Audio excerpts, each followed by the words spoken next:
All right. Good morning, everybody. Welcome to WCWS 2024. I'm Dr. Abby Akande, currently an assistant professor of rehabilitation and human services at Penn State Abington. But happy to announce, as of July 1st, promoted to associate professor.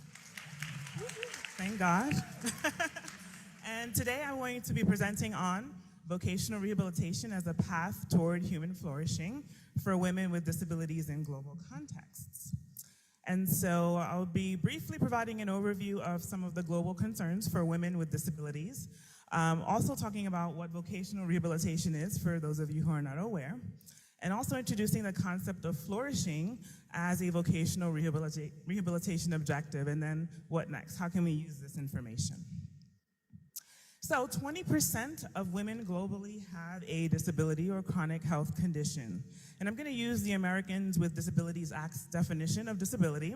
A person with a disability is someone who has a physical or mental impairment that substantially limits one or more major life activities. Substantially meaning chronic, permanent, long-lasting, no cure.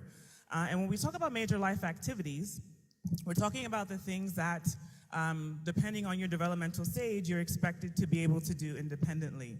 Eating, walking, running, going to school, going to work.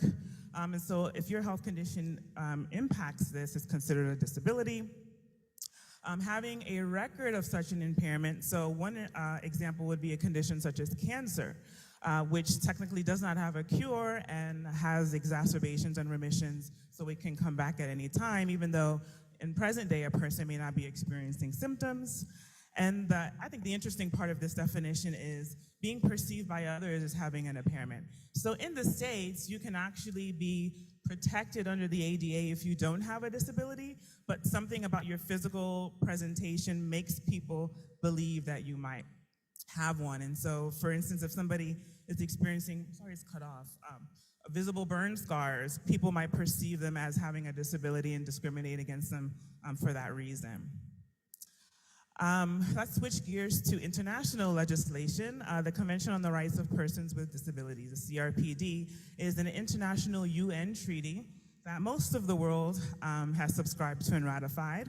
Important component to promote, protect, and ensure the full and equal enjoyment of all human rights and fundamental freedoms by all persons with disabilities, to promote respect for their inherent dignity. Some key words there are really touch on the concept of flourishing, which I'll get to in a minute. Quick map. The countries in yellow have not ratified the CRPD, so most of the world has subscribed to it. I'm ashamed to announce that the US is not one of those countries. The reasons for that, it's another presentation, and if you'd like to hear it, I can send you the link. So the CRPD has 47 articles. I'm going to focus on 2 today. The first being Article 6, focusing on women with disabilities. Women and girls, multiple discrimination because of being female, because of having disability, also typically because of experiencing poverty. And so the goal of this article is to ensure full and equal enjoyment of women and girls with disabilities, their celebration of all of their human rights and freedoms as human beings. That includes going to school. That includes having employment. In some countries in the world, women can't even drive and don't have that level of freedom. But also, we can't forget about recreation, being able to engage socially in our communities and to have fun. And also, very importantly, keep eating the microphone, civic engagement, voting, having your voice be heard, especially when we're talking about topics such as this. The second article that I would like to focus on is Article 27, focusing on work and employment. And state parties refers to the countries that have ratified the CRPD. And so the expectation is that they are supporting the rights of the individuals in their countries in pursuing employment on an equal basis with people who do not have disabilities. So that means they're not supposed to be discriminated against in work settings, whether it's being interviewed, whether it's being considered for promotion, and also their salaries. They should not be receiving less than their counterparts doing the same work. Also exploring self-employment and entrepreneurship, which is a very viable option for a lot of people with disabilities who cannot work outside of the home or do not have transportation. Access to training, especially vocational training for individuals who may not pursue university study, for instance, especially important when we're looking at countries in the global south. Also, promoting employment in public and private sectors, in addition to self-employment. Reasonable accommodations. What supports do they need on the job to be able to do the job effectively, and just to be able to access their employment spaces. Promoting vocational rehabilitation, which I'll talk about next, and opportunities for promotion and advancement. So what is VR? I am a vocational rehabilitation counselor by training. My master's is in rehabilitation counseling. And basically, we are considered disability experts. We provide employment supports for people with disabilities who want to pursue work. And as you can see, a number of different services are involved in that, not only in obtaining employment, but obtaining appropriate employment that celebrates their skills and their capabilities, but also that will maintain their employment, right? So not just getting the job, but keeping the job long term. So why is employment for people with disabilities especially important? People with disabilities experience the most unemployment and underemployment of any minoritized group in the world, meaning they are more likely to not have a job or to be employed in a setting where they are not maximizing their skills and capabilities. And if we want to look at women with disabilities specifically, I'm sure we all understand the importance of economic independence. Safety from intimate partner violence, sexual assault.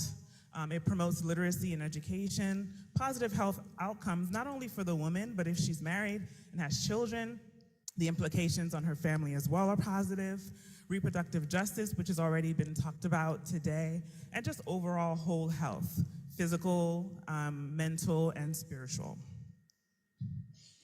Also, with supporting the employment of women with disabilities, it's also about community engagement, them being able to proudly contribute to their local economies.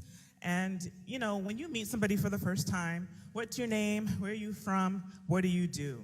And women, particularly with disabilities, may not necessarily have an answer to that.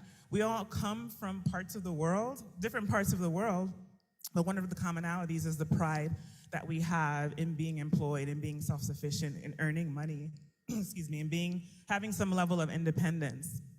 And so that's a really important aspect of the employment piece for women with disabilities. And so human flourishing, the idea of thriving instead of just surviving as a human being, really enjoying your life, but in this particular case, enjoying your work. And so just looking at this image here, you know, a plant that doesn't flower is still surviving, but it's not as pretty as a plant that has a flower. And people enjoy flowers more than, you know, just the green plants, right? So if we're looking at vocational rehabilitation for women with disabilities, you have the assessments, you develop a case plan, you reach the vocational goal, and oftentimes, at least in my work experience, it's just about getting them a job. But what if we get them a job where they can actually be flourishing, enjoying what they do, using their skills and their capabilities? And this involves a very individualized approach based on their interests, their worldview, their skills, their capabilities, things of that nature. And so just briefly, I want to go over the CPR framework for human flourishing. C standing for connection. When a woman is employed in a place where she feels like she belongs, she's more likely to flourish. But also, she feels like she's contributing something, not just making money, but serving her community, sending her children to school, changing the world, or her own world, or the world as a whole. The P stands for positivity, being able to experience pleasant emotions when things are going well, but importantly, even under stress. So you love going to work, and even on the bad days, you still want to come back. And then resilience, in the face of setbacks, failure, and loss, still being able to manage them to learn and grow.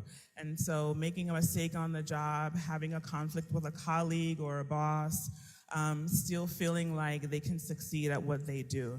And again, as vocational rehabilitation counselors, making sure that we're recognizing these things when we're helping them with job placement will not only support longevity in that career, but flourishing as a human being, and most importantly, as a woman with a disability. So what next? We live in a world where men are more likely to thrive and where able-bodied people are more likely to thrive. And so we need to advocate for women with disabilities in these spaces to be able to do the best that they can in their employment, but also in their emotional and physical health. Side note, the CPR framework is applicable in any realm in working with women, not just women with disabilities and not just in employment spaces. It's about focusing on strengths rather than deficits. It's about being individualized in your service provision and being person-centered, and it's also cross-cultural. What flourishing means will vary, but we can all agree that we do want to flourish. And that is it. Thank you. Any questions?